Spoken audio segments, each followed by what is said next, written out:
ለሚስት መልካም መዋል እና ፍቅርን መግለጽ ነብዩ ሰለላሁ ዐለይሂ ወሰለም እንዲህ ብለዋል ከእናንተ መካከል በላጩ ለቤተሰቡ በላጭ የሆነ ነው እኔም ለቤተሰቤ በላጫችሁ ነኝ። እንግዲህ ትርሚዝ ኢማሙ አህመድ ረሂመላህ እንዲህ ይላሉ። ለሚስትህ ያለህን ፍቅር መግለጽ ከሱና ነው ይህ በትዳር ህይወት ውስጥ ደስታን ይጨምራል ማለት ነው። አሰላሙ አለይኩም ወራህመቱላሂ ወበረከቱ ውድና የተከበራችሁ የዚህ ቻናል ተከታታይ ቤተሰብ የሆናችሁ ከሀገር ውስጥም ከሀገር ውጭም የምትገኙ ውድ ኢትዮጵያውያኖች ሁላችሁንም ሰላም ሰላም ብያለሁ በያላችሁበት ሀገርና ቦታ የአላሁ ስብሃነ ወተዓላ ሰላምና እዝነት ጥበቃ ረህመቱ ሁሉ አይለያችሁ እያልኩኝ ልባዊ ምኞቴ ነው። ዛሬ ላይ የአላሁ ስብሃነ ወተዓላ ፍቃድ ሆኖ ወደ እናንተ ልቀርብ እንዲሁም ደግሞ እጅግ ጠቃሚና አስፈላጊ የሆኑ ትምህርቶችን እየላችሁ ብቅ ብያለሁኝ። እንግዲህ የአላሁ ስብሃነ ወተዓላ ፍቃድ ከሆነ ዛሬ ላይ ጥሩ ጊዜና ጥሩ ትምህርቶችን እየተማማርን እንደምናሳልፍ ተስፋ አደርጋለሁ። እንግዲህ ዛሬ ላይ በጣም አስፈላጊ የሆነ ለወንድሞች እጅግ ወሳኝ ነው ብዬ ያሰብኩትን ትምህርት መጥቻለሁ። ለወንድሞች ቢሆንም ግን ኤኒዌይስ ለእህቶችም ደግሞ አስፈላጊ ነገር ነው ይጠቀሙበታል ብዬም አስባለሁ። ኢንሻአላህ ወደ ርዕሴ ስገባ በትዳር ላይ ላላችሁ ወንድሞቼ በትዳራችሁ ላይ ስኬታማ የሚያደርጉ አጠር ያሉ ምክሮችን ነው የመጣሁት ማለት ነው። እንግዲህ ሰዎች ትዳርን ብቻ ይዘው ዝም ብለው የሚጓዙ አሉ ግን ምን ስኬታማ ያደርገኛል?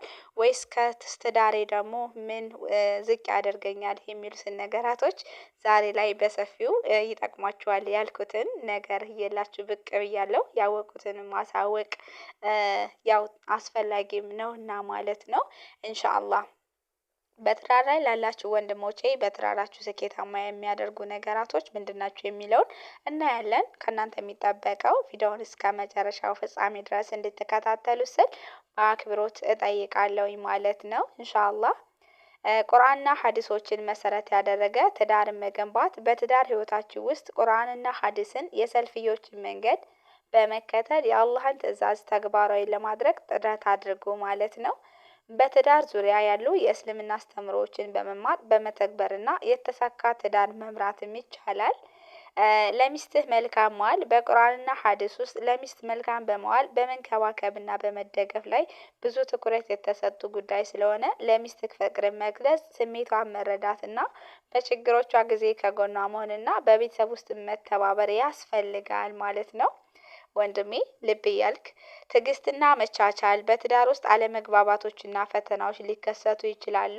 በእነዚህ ጊዜያት በትዕግስትና በመቻቻል በመስራት ችግሮችን በሰላማዊ መንገድ ለመፍታት ሞክሩ። ለሚስትህ ጥሩ ጓደኛ መሆን እንግዲህ ለሚስት ጥሩ ጓደኛ መሆን ሲባል ምንድነው? አብራችሁ ጊዜ አሳልፉ ተነጋገሩ ተዝናኑ እርስ በእርሳችሁ ተደጋገፉ ማለት ነው። ሌላው ለቤተሰብ ትኩረት መስጠት ለቤተሰባችሁ ጊዜ መድቡላቸው ከልጆቻችሁ ጋር ተጫዋቱ አስተምሩ መከሩ የቤተሰብን አንድነት ለመጠበቅ ጥረት አድርጉ ማለት ነው። ሌላው የገንዘብ አያያዝ ይሆናል ማለት ነው። መልካም እንግዲህ ሀላል በሆነ መንገድ ገንዘብ ለማግኘት ጥሩ ስራ መስራትና ለቤተሰብ ማዋል ያስፈልጋል። በተጓዳኝም ገንዘብን በአግባቡ መጠቀምና ቁጠባ ማድረግ የቤተሰብን የፋይናንስና ሁኔታ ለማሻሻል ይረዳል ማለት ነው። ሌላው ዱአ ማድረግ ነው አላህ ትዳራችሁን በረካ እንዳደርግላችሁ እንዲማራችሁና ከመጥፎ ነገሮች እንዲጠብቀው ሁል ጊዜ ዱአ አድርጉ ዱአ የሙእሚኖች ጋሻ መሳሪያ ነውና ማለት ነው። ሌላው ትዳራችሁን ከሀራም ነገሮች መጠበቅ ማለት ነው እንግዲህ እንዴት ነው ከሀራም ነገራቶች መጠበቅ ሲባል? አይኖቻችሁንና ልባችሁን ከሀራም ነገራቶች መጠበቅ ትዳራችሁን ጠብቁ ማለት ነው። ሀባይቢ ፊላ እነዚህ ምክሮች ትዳራችሁን በመልካም መንገድ ለመምራት እንደሚረዷችሁ ተስፋ አደርጋለሁ። አላህ ለሁላችንም መልካሞቹን ይወፍቀን ማለት ነው። በነገራችን ላይ መልካሞች ለመልካሞች የተገቡ ናቸው ማለት ነው። ስለዚህ ውድ ወንድሜ እነዚህን ነገራቶች በደንብ እንደምትጠቀሙባቸው አልጠራጠርም። ሌላው እንግዲህ አሁንም ለወንድሞቼ ጠቃሚ ምክር ይቀጥላል ማለት ነው። አንደኛው አላህን መፍራት ማለት ነው አላህን መፍራት እንዲሁም ተቅዋ እና በትዳር ውስጥ ያለውን ሀላፊነት መገንዘብ ማለት ነው። ኢንሻአላህ ሸሁ ኡሰይሚን ረሂመላሁ እንዲህ ይላሉ። ትዳር የአላህ ውዴታ የሚገኝበት ትልቅ አጋጣሚ ነው። ባል ሚስቱን በአግባቡ በመያዝ በመንከባከብና በመደገፍ አላህን ሊፈራ ይገባል ማለት ነው። በቁርአን ላይ አላህ እንዲህ ይላል ወንዶች በሴቶች ላይ ቋሚዎች ናቸው። አላህ አንዳቸውን ከአንዳቸው ስላልበለጠና ከገንዘባቸውም ስላወጡ ስለዚህ መልካሞች ሴቶችን ታዛዦች ናቸው አላህ ባስጠበቃቸው ነገር ሩቅን ጠባቂዎችም ናቸው ማለት ነው። ሌላው ተቃዋን መሰረት ያደረገ ትዳር ለመገንባት ቁርአንን በደንብ መረዳትና ተግባራዊ ማድረግ ያስፈልጋል። ባል ሚስቱን በአክብሮት በርህራሄ ሶሪ በርህራሄ በመያዝ የአላህን ውዴታ ለማግኘት መጣር አለበት ማለት ነው። ወደ ሁለተኛው ነጥባችን ስንሄድ ለሚስት መልካም መዋልና ፍቅርን መግለጽ ነብዩ ሰለላሁ ዐለይሂ ወሰለም እንዲህ ብለዋል ከእናንተ መካከል በላጩ ለቤተሰቡ በላጭ የሆነ ነው እኔም ለቤተሰቤ በላጫችሁ ነኝና። ቲርሚስ ኢማሙ አህመድ ረሂመላሁ እንዲህ ይላሉ። ለሚስትክ የአላህን ፍቅር መግለጽ ከሱና ነው ይህ ደግሞ በትዳር ህይወት ውስጥ ደስታን ይጨምራል። ለሚስትህ ያለህን ፍቅር በቃልም በተግባርም ግለጽ ስጦታዎችንም ስጣት። አመስግናት አብራችሁ ጊዜ አሳልፉ እሷን እንደምታደንቃትም በተግባር አሳያት። ይቅርታ ትንሽ ድምፄን ጉፋን ይዞኛል ማለት ነው ለዛም ነው። ሌላው ምን አለ ስጦታ መሰጣጣት ግዴታ መሆን አለበት ማለት ነው። ማለት ለሚስትህ ስጦታ ስትሰጣት ሚስት በጣም ትደሰታለች። በነገራችን ላይ ሴቶችን ትንሽ ነገር ያስደስታቸዋል ማለት ነው። መልካም እና ሴቶችን ትንሽ ነገር ያስደስታቸዋል ማለትም ባለህ ነገር ማለት ነው። አበባም ቢሆን ገዝተህ ስጣት ወንድሜ ማለት ይቺ ትንሽ ነገር ናት ብለህ እፍረት አይግባ ምክንያቱም ሚስትህ ናትና። ትረዳሃለች።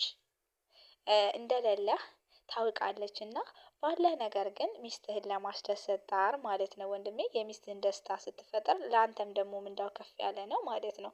እናም ደግሞ ውዷ እህቴ አንቺም ደግሞ ባልሽን ለማስደሰት ጣሪ ባለሽ ነገር ማለት ነው ስጦታ ተሰጣጡ ማለት ነው እና ስጦታ ውዴታን መሃባን ፍቅርን ይጨምራልና ማለት ነው ስለዚህ ውዴታ ከሰጣጡ እላለሁ ሀባይቢ ፊላ። ወደ ሶስተኛው ስንሄድ በትዕግስትና በዲፕሎማሲ አለመግባባቶችን መፍታት። ሻህ ሷሊህ አልፈውዛን ሀፊዘላህ እንዲህ ይላሉ። በትዳር ውስጥ አለመግባባቶችን ሲፈጥሩ በቁጣ ሳይሆን በውይይትና በመግባባት መፍታት ያስፈልጋል። በትዕግስትና በዲፕሎማሲ መስራት የትዳርን ሰላም ይጠብቃል። አላህ በቁርአኑ ላይ እንዲህ ይላል ሴት ከባሏ በአመጽ ወይም በመዞር ብትፈራ በሁለቱም መካከል እርቃን ቢፈጠሩ በእነሱ ላይ ኃጢአት የለባቸውም እርቅ በላጭ ነው። አለመግባባቶች በሚፈጠሩበት ጊዜ ቁጣን አስወግዱ በረጋ መንፈስ ሚስትህን አዳምጣት ስሜቷን ለመረዳት ሞክር ምክንያታዊ መፍትሄዎችን ፈልጉ የቤተሰብን ሰላም ለማስጠበቅ ትዕግስትን ቁልፍ ነው ማለት ነው። አራተኛው በጋራ እስላማዊ እውቀትን መፈለግ ሻህ ኢብኑ ባዝ ረሂመላህ እንዲህ ይላሉ። ባልና ሚስት ቁርአንን በመማር ሀዲሶችን በማጥናትና እስላማዊ እውቀትን በመጨመር ትዳራችሁን ሊያጠናክሩ ይችላሉ።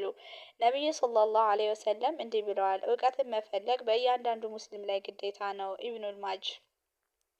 ኢብኑ ማጅህ አብራችሁ ቁርአንን ተማሩ ሀዲሶችን አንብቡ እስላማዊ ትምህርቶችን ተከታተሉ ይህ በመንፈሳዊ ህይወታችሁ ላይ በጎ ተጽዕኖ ከመፍጠሩም በላይ በትዳራችሁ ውስጥ መግባባትን ይጨምራል ማለት ነው።